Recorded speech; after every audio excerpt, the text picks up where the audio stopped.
Hi, I'm David Franklin, and you're listening to Episode 6 of Season 2 of the Shintaido of America podcast. Shintaido, in case you haven't heard this word, is an amazing body movement practice, a dynamic and creative holistic health exercise invented in Japan in the 1960s. Shintaido can be a way to open up to a deeper connection with ourselves, with our community, and with nature. In Episode 6 of Season 2, you're going to hear Chapters 7 and 8 of Michael Thompson's autobiography, Untying Knots. Michael is one of only 4 master instructors of Shintaido in the world today, the only non-Japanese master instructor, and, significantly, the only master instructor who had no prior background in martial arts before starting to practice Shintaido. In Chapter 7, Michael describes the dramatic end of his study with his first Shintaido teacher, Marc Bassis, in France, and in Chapter 8, we'll hear about the unexpected personality conflicts that occurred when a group of Japanese Shintaidoists visited a commune in Massachusetts on their way to California in the 1970s. Okay, ready? Here we go. Untying Knots, a Shintaido Chronicle by Michael Thompson, Chapter 7, Last Tango in Paris. I returned to France sometime in May, I think, and started thinking about my return home. Aoki, Ito, Hokari, and Okada were planning on making a tour of the U.S. later that summer, and were going to fly via France and England, so I made arrangements to take the same flight. Until then, there was the French National Workshop and a smaller retreat after that in the mountains, just for group leaders. I can't remember if Marc Bassis's attitude toward me changed in a tangible way. Perhaps he still had hopes of me being his meal ticket in the U.S. His students, however, were very curious about my experience in Japan, and particularly what Marc's status was when he went there. He usually presented himself as Aoki's peer. He was to Europe as Aoki was to Japan. I said that this was certainly not the way Aoki or the other Japanese saw it, and that as soon as Marc was put in the position of a student, he managed to either injure himself or suffer an asthma attack, allowing him to be an observer rather than a practitioner. There was some part of the Christian Science philosophy I agreed with. Shintaido practice consists equally of leading and following, but Marc seemed no longer capable of the latter, both inside and outside practice sessions, and I think that was his tragic flaw. After the national event, 4 of us headed to the mountains for a private retreat. In addition to Marc and myself, there were Bernard Lepinot and another man whose name I've forgotten. There were some very interesting psychological dynamics in the air. Bernard and I had become good friends, partially because misery loves company, and Marc seemed jealous of this friendship. Deep down, he was quite insecure and alone. Either during or shortly after the retreat, the 4 of us got into Marc's car to go somewhere. I was reminded of the description of the dynamics between Freud and Jung, as the latter was having doubts about his relationship with his sensei, which occasioned some bizarre, perhaps paranormal events. According to Jung, he felt as if, quote, his diaphragm were made of iron and were becoming a red-hot glowing vault, close quote. This was immediately followed by a loud report in the bookcase. He then predicted there would be another, and this occurred. He later split with Freud and was labeled a mystic by the latter's followers. At any rate, a psychic storm was building, and it wasn't long before it burst upon us. As we approached a curve in the country road we were driving on, Marc, usually a very competent driver, inexplicably accelerated instead of braking, and the car veered off the side of the road and began to roll over the side. I was sitting behind Bernard, who was on the passenger side in the front, and remember going limp, expecting to be crushed by steel, awaiting my impending death as I had a few years earlier during my emotional crisis. Instead, the car rolled over once, landed upright, and I was thrown clear onto a lush green pasture. To say it was dreamlike would be an understatement. The only injury was to the person to my left, who suffered a broken collarbone. He was really an innocent and unaware bystander to the whole drama, and was the only one to be injured. Marc was visibly shaken. He tried to make excuses that he really hadn't accelerated, but the deed was done. After getting the car back on the road, he drove the injured party to the hospital and dropped Bernard and myself off at the train station. It was a somewhat melodramatic but definitive end to my study with Marc.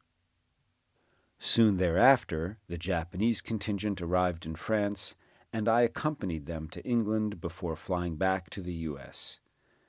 By that time, one of my friends at 37 Rue Saint-Paul had married and gone back to America to start teaching corporal mime.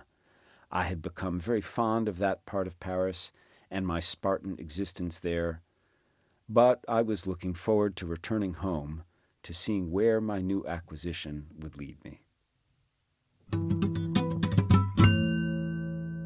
You've just been listening to Chapter 7 of Michael Thompson's Untying Knots, and this is the Shintaido of America podcast. I'm David Franklin. We're about to hear Chapter 8, but before we get to that, I have a favor to ask. If you're enjoying today's podcast, the most important thing you can do to help out is to tell people about us. I want to give a big shout out to those of you who have already shared the podcast on social media and who gave us a good rating on whichever podcasting app you're using. If you haven't done that yet, it would be great if you could just hit pause and do that right now. Share the podcast on social media and give us a good rating, and then hit play again. I'll wait.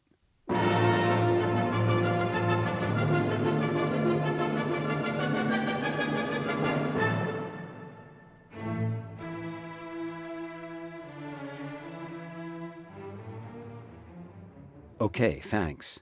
On with the show. Untying Knots, a Shintaido Chronicle by Michael Thompson, Section 2, From East to West, Chapter 8, Where the Heart Is. The Japanese Shintaido group arrived in New York for a few days. I watched them practice in Central Park. For some reason, I didn't join in, probably a little embarrassed at the whole thing, now that I was back on my home turf.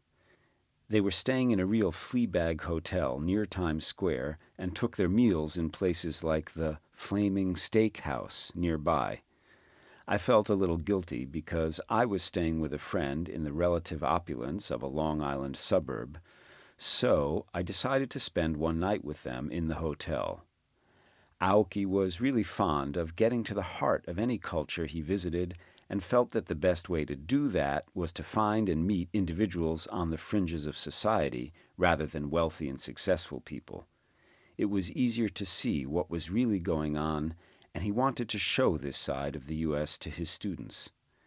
Since I was less interested in this research than they, I decided to head back to Geneva, New York, to see about finding a place to live for a while. A couple of students who had been sophomores when I left were now seniors. They had an apartment in the middle of town and were kind enough to let me sleep on the floor for a few days while I looked for more permanent lodging. One day I ran into an old friend who had graduated from Hobart College and was now working in the promotions department as an editor of college publications. His name was Bill Burtis. We had a lengthy chat about my adventures in France, Shintaido, and my current situation. As luck would have it, he was looking for a roommate to share his apartment, and we quickly settled on the details. He became my first Shintaido student shortly thereafter. The Japanese Shintaidoists were embarking on their Greyhound tour of the U.S., and I agreed to join them on the Massachusetts leg of the trip. I met them in Boston and watched their demonstration in Harvard Yard. Aoki had previously done a Shintaido presentation in Japan at a meeting of the Humanistic Psychology Association. Several attendees were quite impressed and invited him informally to the U.S., so this demonstration was probably arranged by one of those contacts. Unfortunately, the timing was a little off since the student body was away on summer break, so there wasn't a large audience. But, as always, they gave it their best effort and were well received by those present. I think they must have been a bit disappointed that I wasn't of much help. First of all, I was still in a near vegetative state from my recent experiences in France and Japan, and secondly, I had absolutely no contacts in the academic world, not to mention Harvard. My role was that of an interested but detached observer. We then hopped on a Greyhound bus and proceeded to western Massachusetts, where there was a Christian commune called Spirit in the Flesh that Aoki had visited 5 years earlier. In fact, that was the first time that Shintaido had been presented in the United States. We arrived late at night and had to call someone at the commune to come and pick us up. While we were waiting, a village policeman came over to inspect us, keeping his German shepherd on a short leash. He wanted to know where we came from and where we were going. They probably didn't get a lot of Japanese tourists in the town of Greenville. When he heard where we were headed, his attitude became noticeably less curious and more hostile, and he made it a point to tell us that his dog was ready to rip us to shreds if he let him off the leash. I'm not sure the Japanese understood his words, but there was no mistaking his message. However, he restrained both himself and his dog, and someone from the commune came to take us to more hospitable surroundings. We were not surprised to learn that the commune was not held in too high esteem by the local population. The leader's name was Michael Metallica, a musician, and I gathered that his idea was to spread the good news through the medium of rock music. The commune itself was very tightly structured, with the main activity being the raising of the requisite food to feed the 30 or so individuals living there. There were also meetings and services which again revolved around the gospel and rock and roll. While the members seemed very nice, there was something off-putting about their leader. At that point, I was quite sensitive to abuses of power, and it seemed that this was the case here. Michael would arbitrarily banish people from his meetings if they misbehaved and made them sit in the back when they were allowed to return. This seemed all too familiar to me. I wondered if Aoki noticed. I needn't have worried. One night there was a kind of impromptu duel. Michael started by playing his music as if to give us a demonstration of his power. He was a charismatic individual, and, while not spellbinding, his expression was intriguing. In the middle of it all, Aoki started leading his students in freely improvised partner practices, in which they would begin by attacking him and he would throw them. Soon the formal attacks lost their definition, and the movement evolved into a kind of dance consisting of attacking and receiving energy, with little or no physical contact. This was the first time I had seen this kind of exercise, and its power and intensity completely eclipsed Michael, whose guitar playing now seemed like elevator music. After about 5 minutes, it was all over, and there was no doubt who was the winner. I don't think Michael realized this, however, trapped as he was in his own egomania. The next day we left the commune.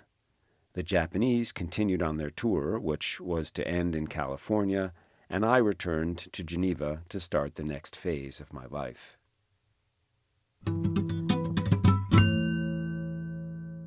This is the Shintaido of America podcast. You've just been hearing Chapter 8 of Michael Thompson's Untying Knots, and I'm Shintaido instructor David Franklin. We're nearly done, but be sure to listen through to the end of the credits for the cherry. Before the cherry, I'm going to pass the hat around among you who are hearing the sound of my voice and do a bit of busking here on the information superhighway.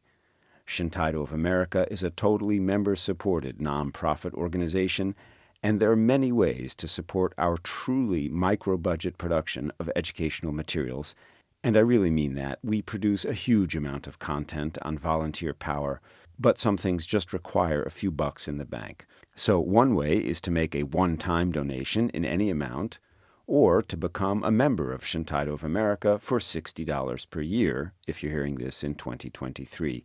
It would mean a great deal to our hardworking team. You can do that, sign up for our free email newsletter, and also find all kinds of free educational resources at our website, where you can also find all the previous episodes of this podcast, which is www.shintaido.org.